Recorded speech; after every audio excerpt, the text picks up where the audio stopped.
नमस्कार दोस्तों। ये ऊँट जो आप देख रहे हैं, ये मोलासर जो जीसस पावरोस है उसके पास में ये पड़ा है। इसके पिछले पैर में चोट लगी हुई है, ये खड़ा नहीं हो पा रहा है वैसे। और पिछले 15-20 दिन से इसकी हालात ये है। ये पहले मुख्य रोड पर जो main mega highway Kishangarh Hanumangarh उस पर पड़ा था, और वर्तमान में शायद वहाँ से इसको खिसकते हुए 2-3 दिन लग गए होंगे। खिसकते हुए ये थोड़ा सा साइड में, रोड से थोड़ा साइड में आकर अब बैठा है। और आज हम पहुँचे हैं इसके लिए कि इसका या तो कोई इलाज हो या वन विभाग के कर्मचारी इसका कुछ करें। इसको आपको पता है, राज्य सरकार ने राज्य पशु घोषित कर रखा है और विलुप्त हो रही प्रजाति है ऊँट, फिर भी इसका कोई भी ध्यान नहीं दिया जा रहा है। और ये किस तरह से घसीटते हुए आया मैं आपको दिखाता हूँ। काफ़ी परेशानी में, पीछे के पैर में इसकी चोट है और ये इस तरह से ये घसीटते हुए आया है काफ़ी दूर से। और इसके मालिक को भी सूचना दी गई, लेकिन मालिक ने भी कोई रिस्पॉन्स नहीं दिया और नहीं कोई वन विभाग के कर्मचारियों या प्रशासन ने इसका कुछ किया है। जबकि ये मेन मुख्य हाईवे पर ये पड़ा था और आते जाते लोगों ने देखा ही होगा। लगभग 10-15 लोगों दिन से ये बता रहे हैं कि पड़ा था। तो अभी तक इसका कोई भी सोल्यूशन इसका नहीं हुआ है। जबकि राज्य सरकार एक तरफ कह रही है कि ऊँट को राज्य पशु का दर्जा दिया है और इसको बचाया जा रहा है, ये विलुप्त हो रहा है। जैसे टोंक में इसकी बलि लगती थी वो भी बंद कर दी है। देखिए किस तरह से ये बेचारा, ढाणी वासियों ने इधर इसकी सेवा भी की है, पूछ डाला हुआ है। और ये आप देख सकते हैं मेगा हाईवे से ये मात्र 50 मीटर की दूरी पे अभी तक पहुंचा है। पहले ये मेगा हाईवे पे था, ये जो ट्रक गुजरे इस जगह पे ये था, और अभी ये घसीटते हुए थोड़ी सी दूर ऊँट पहुंचा है और वर्तमान में ये यहाँ है, केर के पास में बैठा है। तो मेरा सबसे अनुरोध है कि इसको आप खबर को प्रशासनिक जो प्रशासन के लोग हैं उन तक पहुंचाएं और इसका या तो कोई इलाज हो या मेरे हिसाब से इसको अगर इस दुनिया से विदा कर दिया जाए तो ठीक रहे, क्योंकि ये बहुत तकलीफ़ में है। पानी की तरफ जा रहा है, देखो पानी आगे इधर देखो पानी है, तो शायद ये प्यासा है। हालांकि अभी हम इंतज़ाम इसका करेंगे जितना हमसे होगा उतना, इसके पानी का और इसके चारे का। लेकिन प्रशासन को ऐसे मामलों में प्रशासन को आगे आना चाहिए। हरी जी बोचलिया ने मुझे ये समाचार दिया था आज सुबह ही कि इस तरह से ऊँट है और वो मेगा हाईवे पे पड़ा है। यहाँ से इसका यहाँ चोट लगी हुई है पैर में। पीछे की जो मेन नस होती है ना वो कटी हुई, पीछे की जो मेन नस होती है ना वो कटी हुई है। पिछले 15-20 दिन हो गए हैं, हाईवे पे था, अब यहाँ आ गया है। तो इस तरह से अपने राज्य पशु की दुर्दशा हो रही है, आप देख रहे हैं। तो सभी से मेरा अनुरोध रहेगा कि एक्सीडेंट हुआ हो, पिछले पैर में चोट इसके लगी हुई है, तो एक तो वाहन को थोड़ा सा ध्यान से चलाएं और दूसरा अगर इस तरह से हो जाए तो उसका इलाज ज़रूर करवाएं।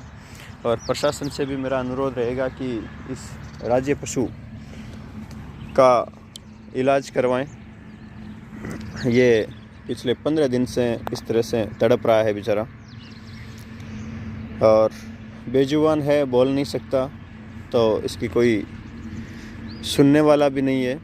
तो अपने को मानवता के नाते इस पशु का जो दर्द है वो अपने को समझकर इसका दर्द अपने को कुछ आगे जो सतह के लोग बैठे हैं, कुछ प्रशासनिक लोग बैठे हैं, उन तक पहुँचाएँ ताकि इसका कोई इलाज हो सके। हालांकि आज ये सूचना मैं भी तहसीलदार साहब, एसडीएम साहब तक पहुँचाऊँगा, और आप भी जितना हो सके इसको शेयर करना ताकि लोगों की नज़र में आए कि किस तरह से पशु की एक दुर्दशा जो है वो हो रही है। और कई बार अपन देखते हैं कई पशु पानी की वजह से, प्यास की वजह से भी मर जाते हैं, खेड़ी में पानी नहीं होने की वजह से। तो अपने आसपास में कहीं भी ऐसी भी मजबूरी हो तो उस क्षेत्र में आप उस खेड़ी में पानी भी डलवाएं, और न हो तो अपने क्षेत्र के प्रशासनिक अधिकारियों को आप ज़रूर बताएं कि उस तलाई में उधर या पानी की व्यवस्था नहीं है तो आप पानी की व्यवस्था भी कराएं। ये बेचारा पानी के लिए तड़प रहा है, पानी से थोड़ी दूर और है, और ये पानी के लिए ही इस तरह से तड़प के, ये तो ठीक है ऊँट है, और ऊँट अपन मानते हैं कि 5-7 दिन तक, 10 दिन तक बिना पानी पिए रह जाता है, फिर भी बेचारा इस तरह से ये तड़प रहा है पानी के लिए। पानी इसके सामने है लेकिन ये चल नहीं पा रहा है, और चलते हुए इतनी दूर तक ये पहुंच गया है। हरी जी बोचलिया अपने साथ है, बात करते हैं हरी जी बोचलिया से।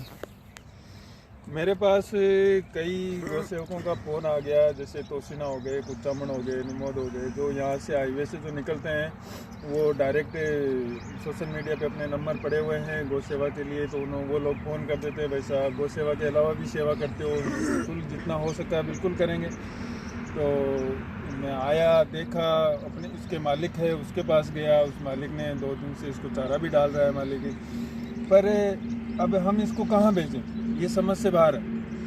क्योंकि जैसे रोज़ इसको भी हमें ना अपने अंडर नहीं ले सकते। ठीक है सेवा करना चाहते हैं, पर करें क्या, कुछ आगे का कुछ पता नहीं है। अगर हम इसको कहीं उठा के कहीं पे दूसरी जगह छोड़ेंगे तो वहाँ पे सेवा होगी कि नहीं होगी पता नहीं। फिर मैंने राजेंद्र जी को बोला कि राजेंद्र जी क्या करें, काफ़ी दिनों से है, लोगों के फ़ोन भी आ रहे हैं, ये दुखी भी है, इसकी पूरी सिचुएशन, पीछे की नस कट गई, मतलब ये 3 पैरों से चल लेता है मगर चौथा पैर इसका काम नहीं कर रहा है। तो करें तो करें क्या, मालिक को समाचार करते, मालिक भी क्या करे, वो भी ज़्यादा कोई बड़ी सिचुएशन में नहीं है कि वो सब कुछ हैंड ओवर के लिए गरीब आदमी है। तो राजेंद्र जी बोले चलो यार देखते हैं क्या हो सकता है, वो करेंगे। अब इसमें आप लोगों का हमें सपोर्ट चाहिए कि भाई ये पिछले 20 दिनों से दुखी है, हो सकता है इसका जो आत्मा है उसने ही सुबह सुबह, आज देखो अभी क्या टाइम हुआ है, आप समझ सकते हो, लोग इस टाइम चाय मांगते हैं, हम लोग इस टाइम सेवा कर रहे हैं। तो अब आपका क्या दायित्व बनता है, आप खुद समझते हो, सेवा सब लोग करना चाहते हैं, पर मौका किसी किसी को मिलता है, हमें मौका मिला हुआ है तो हम आपको साथ में जोड़ना चाहते हैं। तो आप क्या कर सकते हो, हमसे जो होगा हम करेंगे। आप गाइड भी कर सकते हो, कमेंट करके, वीडियो को शेयर करके ज़्यादा लोगों तक पहुँचाएँ, प्रशासन तक पहुँचाएँ कि हम क्या कर सकते हैं, कैसे कर सकते हैं। हम मिलके करेंगे तभी ये सेवाएं होने वाली है। इसका दर्द जो है वो आप इसकी आंखों में साफ देख सकते हैं, किस तरह से ये दुखी है।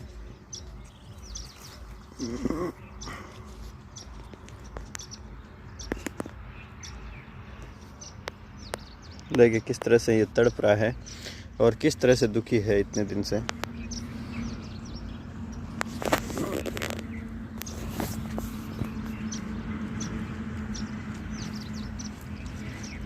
तो दोस्तों सभी से निवेदन है कि आप इस बेजुबान जो पशु है इसकी मदद के लिए चारों तरफ इसको शेयर करें ताकि थोड़ा सा प्रशासन की नज़र में आए और हो सकता है इसकी मदद हो जाए। कई बार अपन देखते हैं सोशल मीडिया पे थोड़ी सी गलत बात लिखते ही वो प्रशासन तक पहुंच जाती है। तो हालांकि गंदगी को सबसे पहले नज़र में रखा जाता है, लेकिन अपन चाहते हैं कि इस अच्छाई को अपन प्रशासन तक किस तरह से पहुंचाएं ताकि इसकी मदद हो सके, क्योंकि आप और मैं इसको घर ले जाकर इसकी सेवा नहीं कर सकते और न वन विभाग इसकी कोई सूद ले रहा है और मालिक है वो भी इतना समृद्ध नहीं है कि इसको घर ले जाके वो सेवा कर सके। तो इसके लिए अपने को सबको आगे आना पड़ेगा और इसका कोई न कोई उपाय प्रशासन को निकालना पड़ेगा। इसको ज़्यादा से ज़्यादा आप शेयर करें। और ये जो ऊँट पिछले 15 दिन से दुख इस तरह से पा रहा है बेचारा, और इसका पैर जो है, पैर पीछे का टूटा हुआ है, किस कारण से टूटा है इसका अपन नहीं कह सकते क्योंकि अपन ने नहीं देखा है किस तरह से ये टूटा हुआ है। लेकिन पैर से ये चल नहीं पा रहा है, किस तरह से रिसक के ये इतनी दूर रोड से इस साइड आ गया है और सामने पानी है। अभी हम इसका इंतज़ाम करवाएंगे थोड़ा चारे का और पानी का, लेकिन फिर भी इसका पुख्ता होना ज़रूरी है इंतज़ाम। क्योंकि ये यहाँ पड़ा है तो कितने दिन अपन यहाँ पे इसकी सेवा कर सकते हैं, 1 दिन 2 दिन 5 दिन, लेकिन ये यहाँ पे रहेगा तो कुत्ते भी इसको खा सकते हैं। तो अपन नहीं चाहते कि इसकी जो अभी दुर्दशा है उससे ज़्यादा इसकी दुर्दशा हो। तो आप सभी से मेरा हाथ जोड़कर निवेदन है कि इसको शेयर करना और अपने नज़दीक कोई भी अधिकारी हो तो उस तक भी ये सूचना पहुंचाना कि इस तरह से एक ऊँट है जो राजस्थान का राज्य पशु है, जो विलुप्त होती प्रजाति है और जो बेसुध पड़ा है, तो इसकी आप ज़रूर सेवा करवाएं। सभी को धन्यवाद। ये सामने आपको पानी दिख रहा है, ये यहाँ ऊँट है। ये काफ़ी दूर से है, ये नज़दीक में हाईवे है, वहाँ से चल के आया है। 2 दिन से इसको चारा वगैरह भी डाल रहे हैं, पर इस ऊँट की कैपेसिटी भी मतलब इतनी है कि ये काफ़ी दिनों से 15-20 दिनों से अपना जीवन का संघर्ष कर रहा है। ये पानी शायद कोई पाइपलाइन वगैरह फूटी हुई है, ये भी पानी भी वेस्टेज ही है, पर शायद कोई जीव पीते हैं इस पानी को। राजेंद्र जी, क्या है पानी कहाँ से आ रहा है? कोई पाइप लीकेज है, मतलब ये भी वेस्टेज ही हो रहा है। अपना मोलासर का ही पानी है जो वेस्टेज होता है। पानी तो कहीं का भी हो, पर वेस्टेज होना गलत है। तो आप सभी इसका संज्ञान ज़रूर लें। अभी इसकी जो व्यवस्था होगी वो बिल्कुल करेंगे।